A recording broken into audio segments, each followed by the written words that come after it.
태양은 낮에 빛나고 달은 밤에 빛난다. 전사는 무장으로 빛나고 브라하는 영상으로 빛난다. 그러나 모든 낙과가 깨달은 이는 찬란하게 빛난다. 아킴을 물리쳐 브라만이라고 부르고 고요히 살기의 수행자라고 부르며 자신의 더러움을 떠났기에 이로써 출가자라 부른다. 브라만은 브라만을 때려서는 안 되고 막고 화를 내어 안 된다. 브라만을 해치는 자도 안타깝고 막고 화를 내는 자는 더 안타깝다. 오늘 목표에서는 바르고 완전한 지혜와 자비로 태양과 같은 빛과 광명의 부처님이라는 제목으로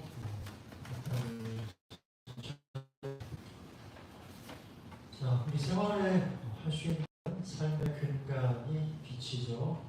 자, 태양이 낮에 빛나는데 자, 태양만큼 밝은 것이 없고 모든 빛들을 무색하게 만듭니다. 낮에 달이 떠도 그렇게 잘 보이지가 않고 자, 여러분들 집에서 잘 보이는 핸드폰도 밖에 나가면 어때요? 어두워지고 그렇습니다.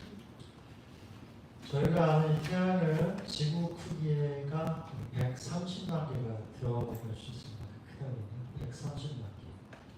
굉장히 크죠? 그리고 이 태양은 수소로 이루어졌다고 하죠. 자, 수소는 여러분들 아시는 분도 있지만 가벼워. 그래서 이제 어떻게 공기 중에 있으면 가벼워서 대기 밖으로 날아가는데 이 태양은 그렇게 이 수소를 태워서 그냥 태우는 것이 아니라 핵융합 통해서 이렇게 자신을 태워 빛을 발한다는 겁니다. 그래서 태양은 고체도 아니고 물도 아니고 기체도 아니고 플라즈마 제4의 이제 플라즈마라고 그러죠. 이런 플라즈마. TV 브라운관은 어떻게 돼요? 그 플라즈마라고 이제 전기장이라는 것을 색을 나누잖아요. 그래서 이렇게 되는데 그 상태로 있다라고 이렇게 하죠. 그래서 그 안에 있는 이제 수소가 그처럼 핵반으로 만들면 이게 금방 밖으로 하는 것이 아니라 밖으로 빠져나오는데 10만 년 걸린대요. 여러분들이 지금 쬐는 빛은 뭐예요? 태양에서 10만 년 전 만들어진 빛을 여러분들이 이제 쬐고 있는 것이고 그 빛의 이제 시속 30만 킬로미터로 지구까지 8분 정도 걸려서 이렇게 온다는 겁니다. 자, 이처럼 이제 태양이 있는데 이 태양도 영원하지 않다고 그러죠. 결국 어떻게 돼요? 다 태우고 나면 이렇게 사라진다는 것이 과학자들의 설명이죠. 자, 이제 과학자들이 그래서 이제 여러 가지 현대 물리학을 공부할 때 빛을 가지고 연구를 많이 하는데 빛의 속성을 연구하는 게 무슨 과학이에요? 양자 물리학, 퀀텀 피직스라고 보통 하죠. 제게 재밌는 게 이제 양자 물리학이 연구하게 된 게 이제 물질을 쪼개고 어떻게 돼요? 여기에 들어가면 비어있는 것처럼 움직임만 있고 빛이 나오는 거죠. 자, 그리고 이 빛은 입자이면서 물질이긴 물질인데 굉장히 있는 것도 아니고 없는 것 같은 그러한 물질이라고 합니다. 무게가 없는데 에너지를 가진다는 거고요. 그리고 이 한 점에서 만들어진 빛은 사라지지 않고 영원히 우주 속을 날아가는 거죠.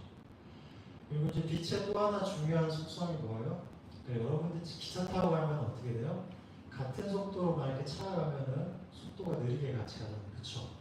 측정하면 속도가 늦어지는데 여러분이 아무리 빨리 움직여도 빛은 절대적으로 빠른 속도로 움직인다고 해서 빛의 움직이는 속도는 절대적이라고 합니다. 그렇게 빛이 나올 때 서로 연결된 두 개의 어떠한 광자라고 하죠. 광자는 아무리 멀리 떨어졌어도 만약에 이게 뒤집어지면 어떻게 해요? 시간에 상관없이 동시에 같이 뒤집어지는 겁니다. 그래서 만약에 이제 민여산과 제가 연결돼 있어요. 빛으로 제가 이렇게 보면 민여산으로 같이 도는 그런 이치라고 봅니다. 이러한 빛의 어떤 속성들이 굉장히 불교에서 얘기하는 것과 비슷해요. 물질이 뭐라고요? 우리 항상 반야신경 할 때 공이라는 거죠. 그래서 공은 없는 것이 아니라고 말씀드렸습니다. 텅 빈 충만이랍니다. 비어있지만 그 안에 무수한 것들이 연기로 이루어져 있고, 하지만 이렇게 끊임없이 없는 것처럼 있는 것들이 움직이고 변하는 것들이 있지만 그 안에 영원하고 절대적인 것이 있다는 것이 과학의 밝힌 사실인데, 그래서 불교는 그처럼 이렇게 빛의 속성과 영원 비슷한 것들이 좀 많이 있습니다. 그래서 불교에서 삶과 존재의 모든 것들이 변화에 무상하지만 진실이 영원하다고, 경전에 보면은 부처님께서 뭐라고 해요? 자신은 법을, 진실을, 영원한 진실을, 절대적인 진실을 발견했다라고 얘기합니다. 이처럼 빛처럼 진실하고 영원하고 절대적인 빛을 상징하는 부처님을 이 법신불이라고 보통 얘기하죠. 그래서 오늘 저희가 얘기해볼 비로자나 화엄경 6번째 장 비로자나 품은 그 법, 진리 자체의 영원하고 절대를 상징하는 비로자나 부처님의 삶과 끝없는 이 보살행을 이 상징적으로 표현한 그러한 경전입니다.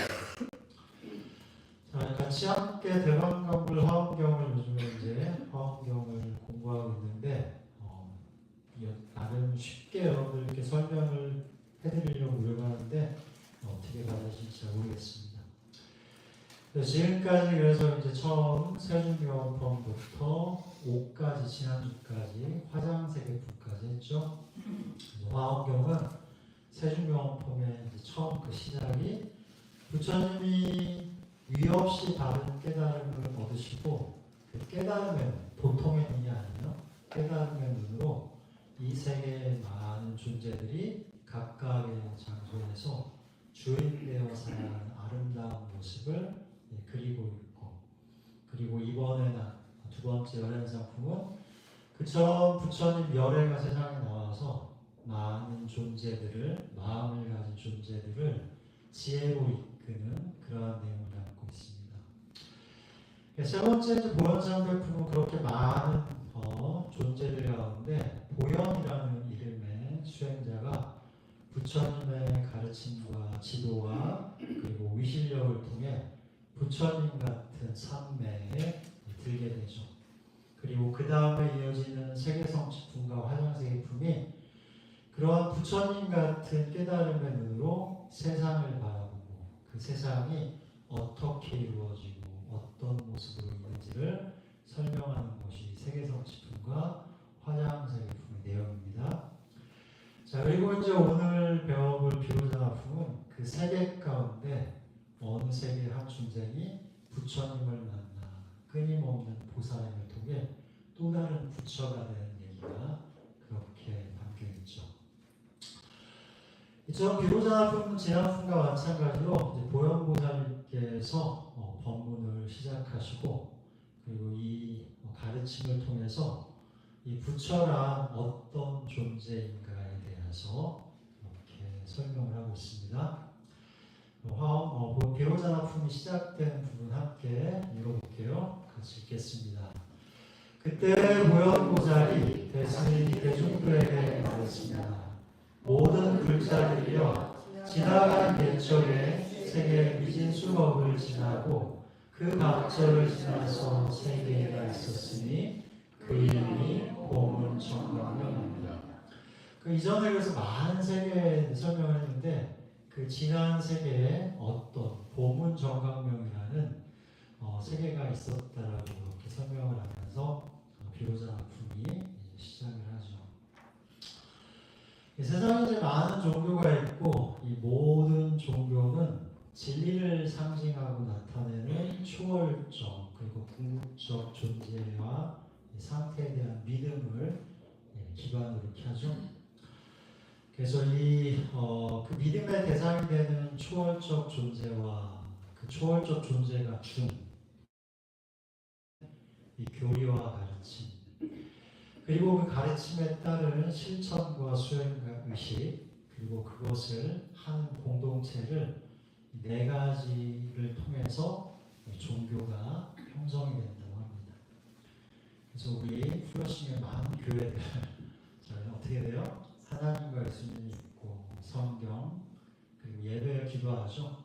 그리고 교회와 성도라는 공동체가 있고 불교도 이제 마찬가지예요. 모든 종교는 내용은 틀리지만 어떻게 돼요? 그 구조와 비슷합니다. 부처님과 완전한 깨달음이 저희 믿음의 대상이고 그리고 부처님이 가르치신 법과 경전 그리고 저희는 단순히 이제 뭐 예배와 기도가 아니잖아요. 더 많죠. 참선 명상과 수행과 영불 의식 제사 이런 모든 것들이 다 표현됩니다. 그리고 이제 절의 공동체는 불교의 공동체는 사부대중이라고 얘기하죠. 출가한 남녀 스님 그리고 여러분 남녀 불자 이렇게 얘기합니다. 그리고 이처럼 이 초월적 믿음의 대상이 되는 상태가 가지는 특성을 초월성, 불가지성, 영원성, 편재성, 전지성, 절대성, 절대성, 최고이라고 하는데 이 초월성이라는 건 뭐예요? 우리의 보통의 현상을 상대적인 세계를 저기 넘어 있어서 말로 표현하기 힘들다. 그래서 이제 교회도 하나님은 잘 알기 힘든 것이라고 이렇게 해서 그래서 알기 힘든 것, 불가지성 그리고 하나님 영원하잖아요, 그렇죠? 불교에도 영원한 게 뭐예요? 부처님의 가르침, 법. 그리고 편재성이란 말은 곳곳에 존재하는. 그래서 우리 이제 대승불교에서 뭐라고 그래요? 부처하는 것이 없다. 그리고 기독교 비슷하게 얘기하죠. 그리고 이제 전지성, 깨달음이라는 것은 모든 것을 아는 거예요. 신과 마찬가지죠. 그리고 신과는 좀 다른 개념인데 신은 여기에 이제 전지성이 또 뭐가 되죠? 전능성, 마음계를 할 수 있다고 생각하죠. 교회에서. 불교에서는 부처님은 전능성은 없어요. 마음대로 하시는 건 아니죠. 자, 그리고 절대성, 그리고 그 신들이 최고의 선과 착함과 최고의 아름다움입니다. 이처럼 바로 오늘 그 비로자나품에 나오는 이 법신불이 바로 그처럼 초월적이고 알 수 없고 영원하고 편지한 그런 부처님을 상징한다고 해서 자, 이 부처님 그래서 암경에 보면 함께 읽어보겠습니다.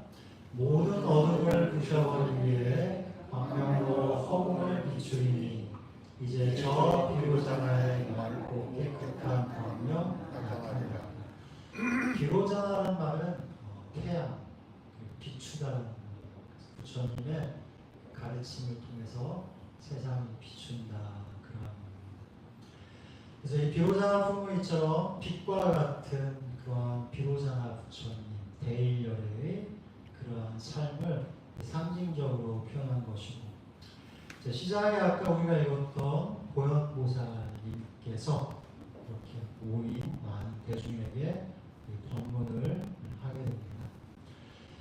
이처럼 그래서 이제 법문을 하면서 이렇게 이 세계 속에서 어떠한 세계가 있어서 그 안에 어떤 존재가 그렇게 부처님을 만나 깨달음을 얻게 되는지를 표현하게 되죠. 자, 부처님께서 이제 세상에 나오셔서 빛을 그 지혜의 빛과 가르침의 빛을 이 세상에 전한다 하고 그러한 많은 세계 가운데 아까 읽었던 어떠한 세계에 또 세계 해라는 말 뭐라고 제가 알려드렸죠? 아주 큰 세계라고 했죠? 그 안에 또 작은 세계, 스무 세계가 있고 화엄경은 어떻게 돼요? 되게 자세하게 설명해요. 디테일이 너무 많아가지고 따라가기가 되게 힘들어요.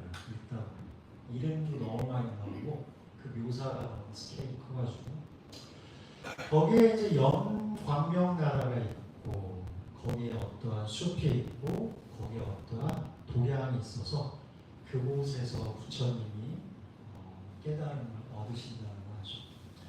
당시 이제 그 나라를 다스리던 왕은 성변선해왕이고 그에게는 여러 부인과 아들들이 있는데 맏아들이 이 대위강 태자라는 그런 아들이었다고 합니다.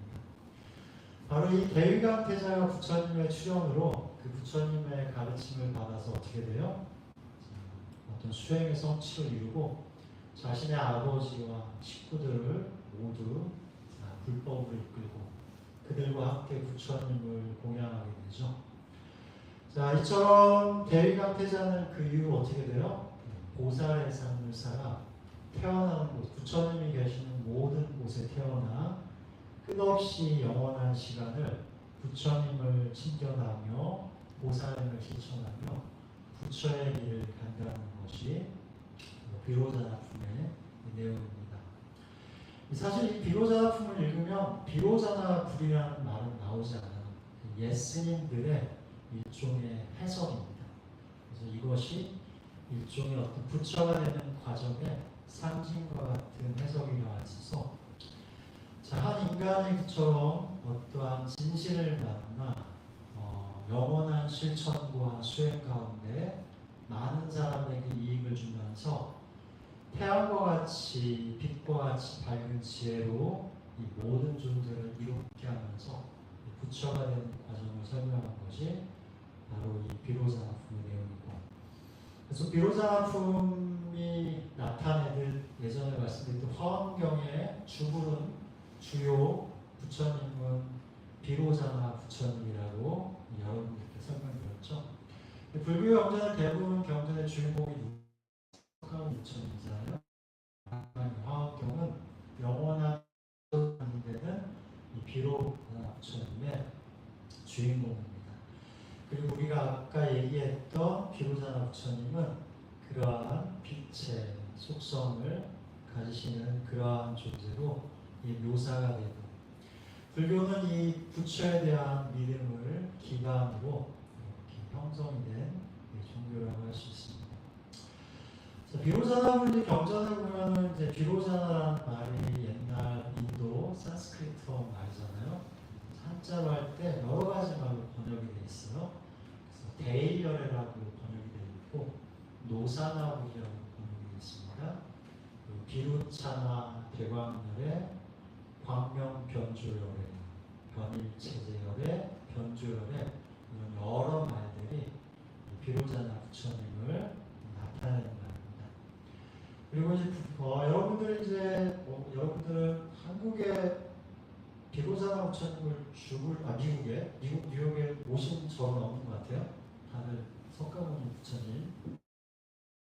한국에는 큰 절들은 많이 모셨죠. 행인사 대표적으로 큰 법당에 가면 비로자나 부처님이 죽을 정도로 모셔 있습니다.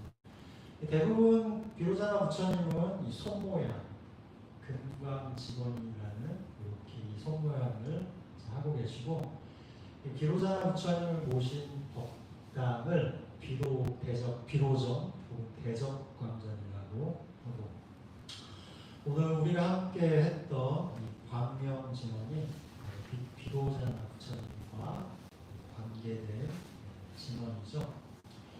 원래 이제 진원은 별로 해석을 해도 이게 말이 잘 안 맞아요. 해석을 해도 잘 말이 안 맞는데, 굳이 이제 여러분들 이렇게 보시면 각각 단어가 다른데 그 말을 맞춰서 해석해 보면 근원이시고 진실하신 비로자나시여 위대한 깨달음의 도장 마하무드라 도장과 보석의 연꽃으로 지화나 광명을 굴리소서 비추소서 그러한 내용입니다. 그래서 예전부터 이제 보면은 원효 스님도 광명진원을 했다는 그런 기록들이 남아있고, 그래서 저 출가했을 때 밖에서 무슨 일 있으면 어르신들이 광명진원하라고 이렇게 많이들 하셨습니다. 이 광명진원에 대해서 이제 저하고도 인연이 많으신 청학근 스님께서는 이 법신불에 청정하고 미묘한 광명은 우주 전체에 가득한 빛이 가득하다는 얘기죠. 강명이죠. 바로 천지 만물이 그 강명으로 이루어져 있습니다. 물질 쪽에도 다 빛이 나온다 했잖아요. 그렇죠? 우리 기본적인 우리의 삶의 속성은 빛이라고 할 수 있고, 이 빛과 광명은 모든 기도 수행의 근간으로 광명진언은 가장 기본적이고 중요한 진언 만트라입니다. 어떤 기도 수행을 하든지 광명, 빛을 활용하면 수행과 기도에 더 빠르게 진전할 수 있습니다. 이렇게 하죠. 그래서 예전에는 이제 천도제 지낼 때 광명진언도 하고, 그리고 여러분들 그 정초에 부적받으러 오시잖아요. 그렇죠? 그렇게 그걸 받으러 오시는데 그 부적에 써있는 대부분의 부적이 다 불교 진언이에요. 광명진언 그 안에 많이 써있는 책이죠. 그래서 오늘 관세음보살 연불 대신 이 광명진언을 했는데 불교에는 여러 가지 이제 상황에 따라 쓸 수 있는 다양한 수행법과 기도법들이 있습니다. 그래서 여러분들 마음에 우울함이 있거나 낙담이 되거나 좀 안 좋은 일이 있거나 하시면 수시로 이 진언을 독송하시고, 또 특히 몸이 아프신 분들은 광명진언 할 때 아까 청하진이 뭐라고 했어요? 빛을 이용해야 된다고 했죠. 그래서 자신의 아픈 부위를 보면서 거기에 빛이 이렇게 생각하면서 이렇게 수행을 하셔도 좋고, 아니면 머릿속에 빛을 떠올려도 좋고, 눈앞에 빛을 떠올려도 좋고, 자신의 몸 전체를 빛이라 생각하면서 그렇게 광명진언을 하시면 여러 가지 나는 도움이 잘 있을 겁니다. 특히 여자분들은 어때요? 또 잘 놀라시죠?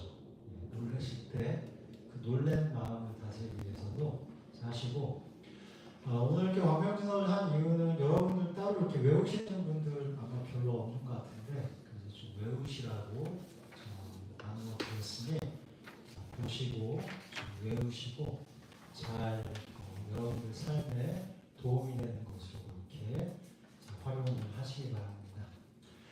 자, 오늘은 비로자나품의 비로자나 부처님의 전생과 끝없는 보살행의 얘기를 담은 주제로 말씀드렸고, 그래서 오늘은 다음 주에는 열의 명호품 7품 같이 하면서 열의 명호품에 왜 이렇게 수없이 많은 부처님이 있고 그 부처님의 이름이 모두 제각각인지 그 이유를 설명하며 부처가 어떤 존재인지에 대해서 함께 더 살펴보겠습니다.